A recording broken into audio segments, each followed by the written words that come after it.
Fantastic Four is a 2005 film. It's obviously based on the characters from Marvel. Now, this movie is directed by Tim Story, and the plot is we see Reed Richards, who is this smart scientist, but he's bankrupt. So he goes to Victor Von Doom. To our future. I don't trust him. We got what we wanted. Just worried about what he wants. And he proposes this business plan to go out in space and explore something or another. While they're out there, the team gets exposed to this radiation cloud, and it gives them all different types of power.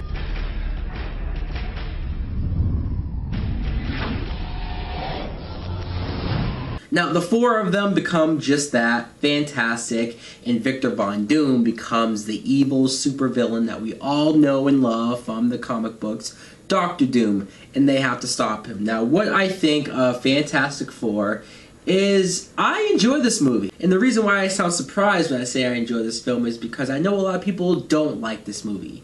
And I don't really understand why. Maybe it's because of the sequel. A lot of people don't like the sequel that came after this, so therefore it just gives this movie a bad rap.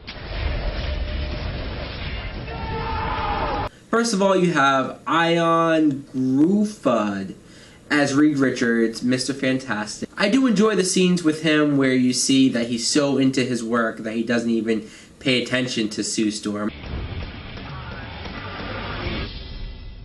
That's gross. But that brings me to Sue Storm, who's played by Jessica Alba. Jessica Alba, I don't really dislike her as an actress, but I do think she's the only one in this cast that doesn't really work. I can't really buy her as Sue Storm, but also maybe it's not her fault because Sue isn't really written all that well. All she does in here is, like you see at the beginning, she has a past backstory with Reed where they used to date, but they're not dating anymore. She didn't get the attention she wanted from him.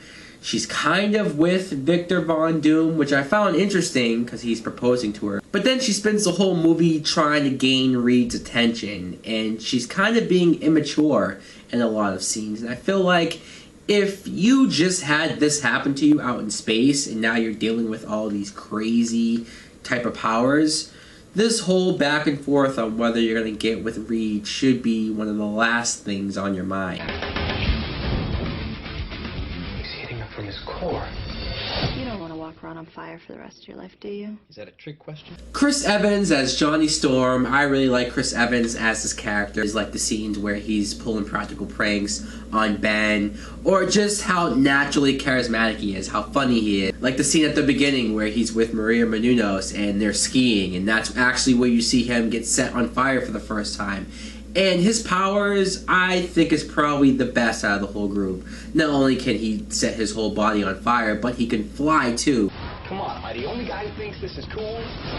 What if we got these powers for a reason?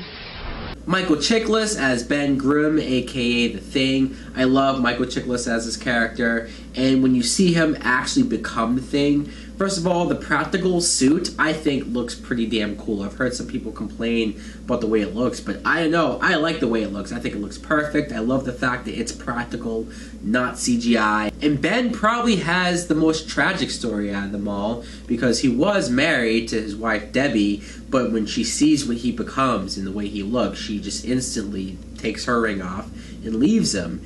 And he spends the whole movie wanting to be normal again. Not only is that a tragic story and you almost don't like his wife for that, but rewatching it, I didn't realize that the actress playing his wife is Laurie Holden, Andrea from The Walking Dead.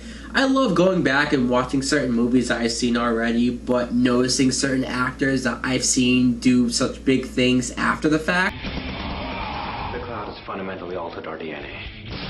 And I love when he meets Alicia, played by Kerry Washington, who her character is blind, and I like the fact that he meets this blind woman, and she's almost the only one who's willing to accept him for what he is and what he looks like. And Kerry Washington is such a good actress. Like, she's so good that I swear if I didn't see her in any other film, I would swear that she was really blind.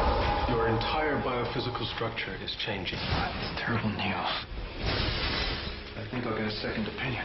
That brings me to the main villain, Victor Von Doom, played by Julian McMahon. I like Julian as Victor Von Doom, and I kind of like the change, the idea that he was with them on the ship when they got infected by that cloud radiation. Now, because this is Victor Von Doom's origin as becoming a villain, you don't probably get as much of Victor Von Doom as Doctor Doom as you want. I've always wanted power. But you do get some evil moments with him, like the one scene where he goes to one of his board members and he uses electricity to legit burn a hole through the guy's chest. I'm like, holy fuck, is this movie PG-13? Speaking of that, this is the extended version of this film where you see almost a half hour of more footage added into it. And I do like that. I do like the extended version better. Deleted scenes like the aftermath of what happened to them when they were in space. This really funny scene with Chris Evans where he's in the elevator almost like all day and he heats up the temperature in the elevator to get all these girls to undress. Or that one scene with Reed Richards where he's telling Sue how he thought she wanted to be with like a stronger man, and then he like morphs into Wolverine. I don't really care for that scene, not only because him turning his face into Wolverine, like, his power is rubber and stretching his body. He shouldn't be able to morph his face to look like Wolverine. And two, the Wolverine reference is like, alright, the only reason why you're doing that is because this is 20th Century Fox and you guys own the X-Men, right? Don't even think about it. Never do.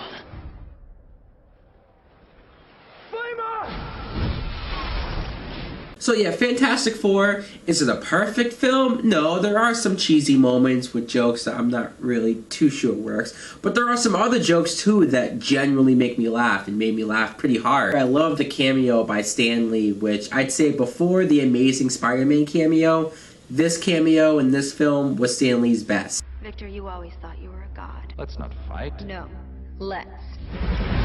The battle at the end, where the Fantastic Four all battle Victor Von Doom in the streets of New York, is cool. Crazy special effects, crazy action.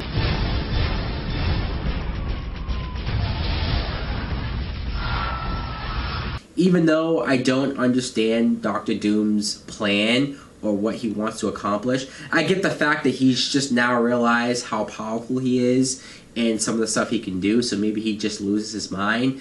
But at the same time, I'm like, I've known Doctor Doom to be a lot more smart than this. But to be honest, I almost don't mind because finally seeing Victor Von Doom in a live-action type film was worth it.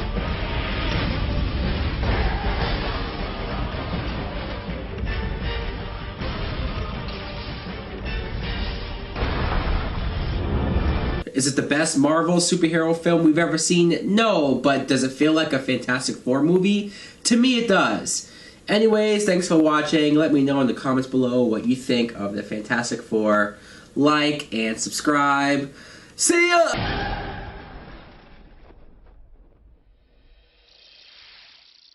Oh, you're hot. Why, thank you. So are you.